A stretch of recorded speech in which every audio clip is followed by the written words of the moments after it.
होंगी वो अपने आप को ख़त्म कर रहे हैं, क्योंकि बाबा साहब ने हमें जहाँ से उठाया था, अगर इसी तरह से वो करते रहे तो हम वापस वहीं पहुँचेंगे।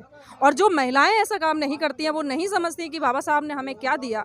बाबा साहब ने ही हमें सब कुछ दिया है। उनका पुरुष भी उन्हें उस लायक नहीं समझता था अगर बाबा साहब नहीं होते। अगर संविधान नहीं होता तो आपका क्या होता? पैर की जूती सर का ताज बन गई। बाबा साहब की देन ही तो है वो।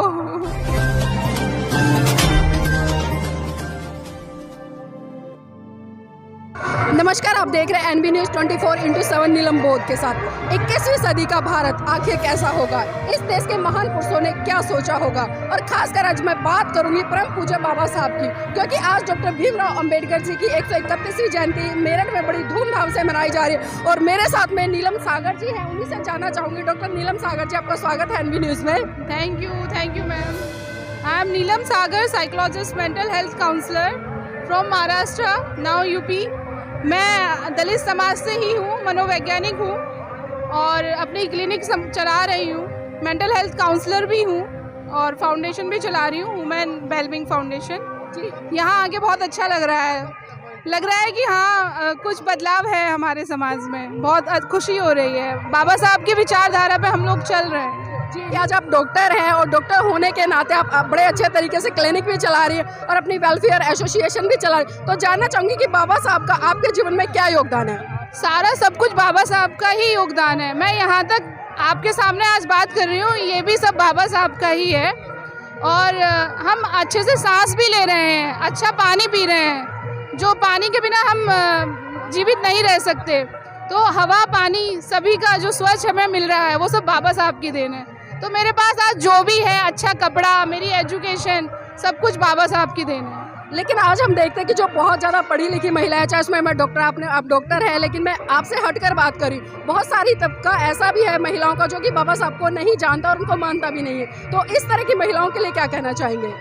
यही कहना चाहूँगी कि संविधान पढ़ो, देखो आप लोग व्रत रखती हैं, एक बार संविधान पढ़िए और देखिए कि क्या अगर संविधान नहीं होता तो आपका क्या होता? पैर की जूती सर का ताज बन गई। बाबा साहब की देन ही तो है वो। जो आज हम यहाँ हैं, अपने पद पर, अपनी कुर्सी पर एसी में बैठे हैं, तो बाबा साहब की देन है वो। देखिए, बहुत अच्छी बात कही कि जो महिलाएं हैं वो पैर की जूती से लेकर आज सर का ताज बनी है, तो वो सिर्फ और सिर्फ परम पूज्य बाबा साहब उनके संविधान के कारण। नीलम जी, आपकी जो वेलफेयर एसोसिएशन है उसमें किस तरह का काम होता है जन जागृति के लिए? सब समाज के लिए काम हो रहा है और बच्चों के लिए हो रहा है, स्पेशली एजुकेशन, उनकी अलग शिक्षा, कढ़ाई, सिलाई, बुनाई, मतलब सब चीज़ों पर हम लोग काम कर रहे हैं। महिलाओं के लिए कर रहे हैं, बुजुर्गों के लिए कर रहे हैं, पर्यावरण के लिए कर रहे हैं। तो जो गरीब बच्चे हैं, जिनके पास संसाधन नहीं है, झोपड़ी झुग्गी में रहते हैं, उन लोगों के पास हम शिक्षा पहुंचा रहे हैं। और अब यहाँ से जाने के बाद अब चप्पलें देने जा रहे हैं उन बच्चों को। अभी सर्दियों में गर्म कपड़े, गर्मियों के ठंडे कपड़े, कॉटन के कपड़े, चप्पलें सब प्रोवाइड हम करा रहे हैं। जी, देखिए, जो बच्चे होते हैं वो भारत का भविष्य होते हैं, लेकिन उसको बनाने के लिए, उसको संवारने के लिए एक बेसिक कड़ी जो अगर मैं बात करूँ एजुकेशन होती है। तो एजुकेशन पे कितना आप लोग का वर्क कर पा रहे हैं? एजुकेशन, अभी देखिए हमारी फाउंडेशन की ओपनिंग अभी 2 महीने पहले ही हुई है और काम मैं 3 साल से करती आ रही हूँ, लेकिन एक प्लेटफॉर्म पर 2 महीने से कर रही हूँ। तो अगर आप मेरे पेज को देखेंगे, 2 महीने में बहुत अच्छा रिस्पॉन्स मेरी फाउंडेशन दे रही है एजुकेशन पर स्पेशली। तो आपकी टीम में और भी लोग हैं, पर्टिकुलर सिर्फ आप अकेले ही काम कर रहे हैं? हम लोग पूरी टीम है, पूरी टीम की वजह से ही ये सब काम हो रहा है मेरा। और क्लिनिक में अकेले चला रही हूँ, उसमें मेरे अपने असिस्टेंट हैं।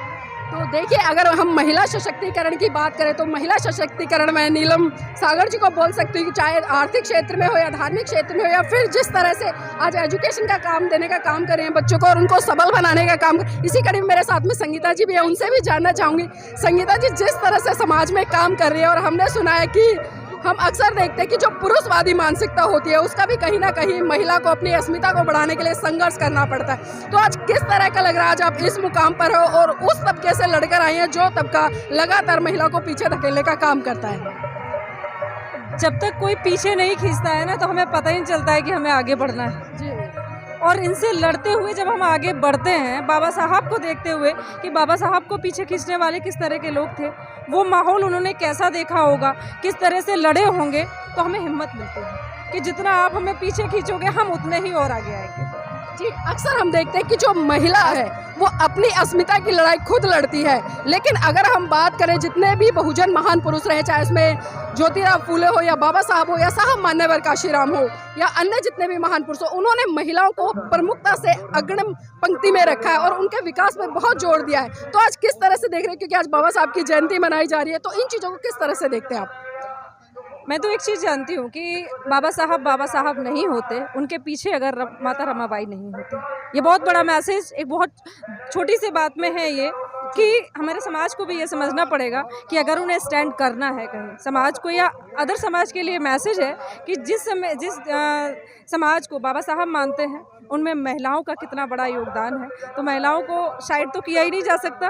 और हम बाबा साहब का जो जन्मदिन मना रहे हैं 14 अप्रैल पे, ये सही मायने में हम लोग अपनी ताकत और अपने आप को प्रस्तुत करते हैं कि हम हैं, हमारे बगैर कहीं कुछ नहीं है। हम अपनी ताकत को दिखाते हैं कि आप हमें कुछ भी कर लीजिए, लेकिन हम तब भी सक्षम हैं। जी, बाबा साहब ने एक तरफ संविधान लिखा और एक तरफ हिंदू कोड बिल, लेकिन बाबा साहब ने कहा कि हिंदू कोड बिल मैं कहूँगा कि संविधान से बड़ा है, तो इसको किस तरह से देखते हैं?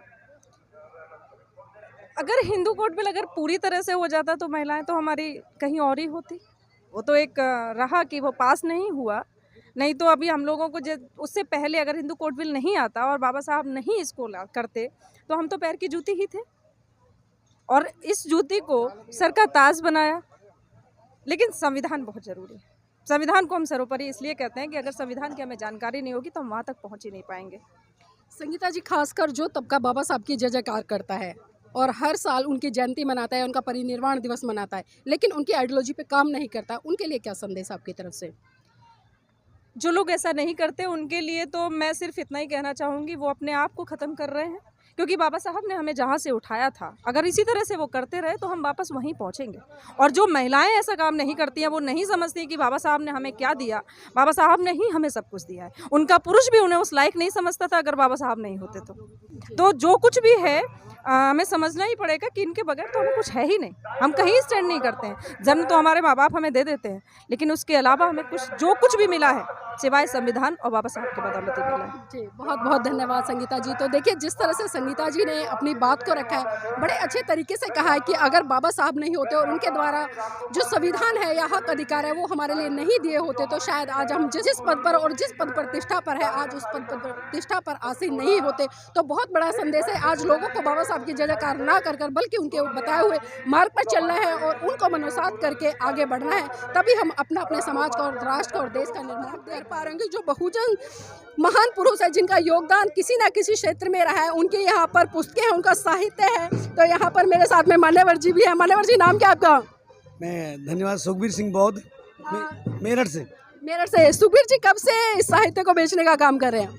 मैं सन 90 में यहीं दीक्षा ली थी बौद्ध धर्म की, तब से मैं यही काम कर रहा हूँ। मेरे इसके लगाने से लोगों में बौद्ध धर्म का इतना प्रयास हो रहा है कि आज ये बुद्धा गार्डन जो दिखाई दे रहा है, हम इसे बुद्धा गार्डन बोलते थे, लेकिन आज ये बुद्धा गार्डन दिखाई दे रहा है जिसको मैं रात से लगा रहा हूँ। बाबा साहब अक्सर एक बात कहते थे कि शिक्षा शेरनी का वो दूध है जिसको जो जितना पिएगा उतना दहाड़ेगा। तो आज बहुजन साहित्य है, यहाँ पर इस बहुजन साहित्य को लोग ले जाते हैं और पढ़ने का काम करते हैं, तो कितना बड़ा बदलाव आ रहा है बहुजन साहित्य से लोगों में? 80% बदलाव आ चुका है। 20% रह रहे हैं जो दूसरों के बहकाव में आ रहे हैं, ब्राह्मणवाद में जो फंसे हुए हैं वो लोग रह रहे हैं। मतलब धीरे धीरे वो भी निकल जाएंगे। वो भी निकल जाएगा। हमारा प्रयास है कि ज़्यादा से ज़्यादा साहित्य को पढ़ें और इस पाखंडवाद से निकले, ब्राह्मणवाद से निकले, तो हमारा धर्म, बौद्ध धर्म, बाबा साहब का कारवा आगे बढ़ेगा, जरूर बढ़ेगा।